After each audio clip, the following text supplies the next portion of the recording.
Artificial application of water is called irrigation. Apart from the rainfall, application of water in right quantities at the right time is essential for the crop growth as well as increase in the productivity.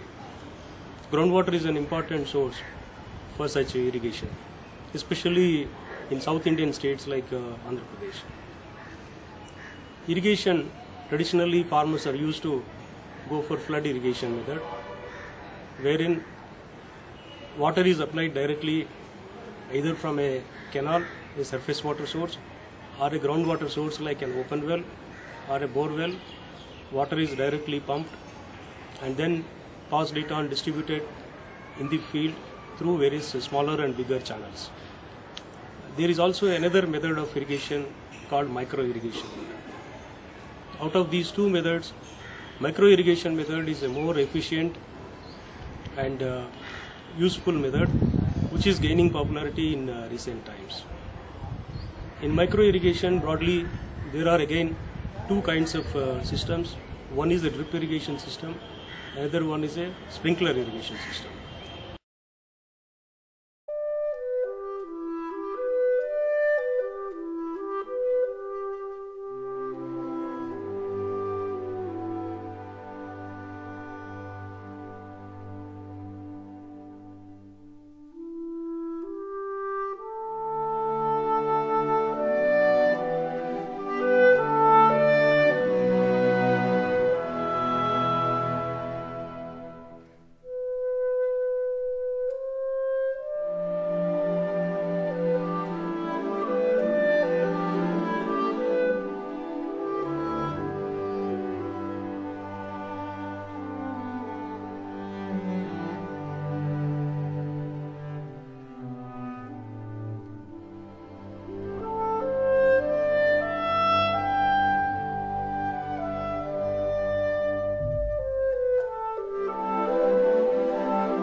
Next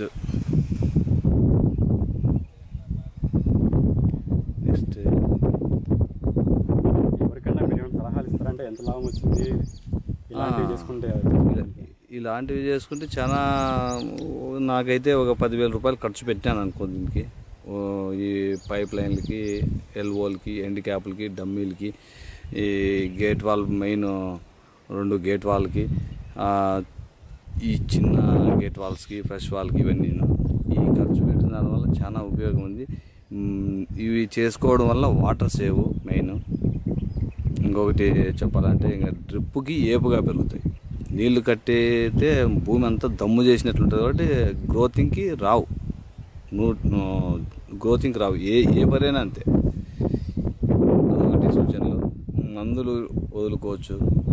నేను ముఖ్యంగా ఆవు గంజు ఎక్కువ వదిలినాను, దానివల్ల ఉపయోగాలు ఉన్నాయి. Plus మన reds సంస్థ వారు కొన్ని సూచనల మేరకు అక్కడ గేట్ వాల్ చేసి ఇంకా అద్భుత విజయాలు వచ్చినాయి. మన రజనీకాంత్ చెప్తానే అక్కడ 21 గేట్ వాళ్ళకి చిన్న పెడతాను, అవి కూడా పెట్టేసిన తర్వాత మధ్యలో గ్రోతింగ్ లేకుంటే అవి కూడా గ్రోతింగ్ పెరిగా వచ్చినాయి. ఇంకా చాలామంది రైతులు సార్ చెప్పినట్ల ఈ రిడ్స్ సమస్య చెప్పినట్ల మనం చేసుకున్న దానివల్ల చేసుకుంటూ పోతే మనకు చాలా ఉపయోగాలు బాగుంటాయి ఇంకా భవిష్యత్తులో. రిడ్స్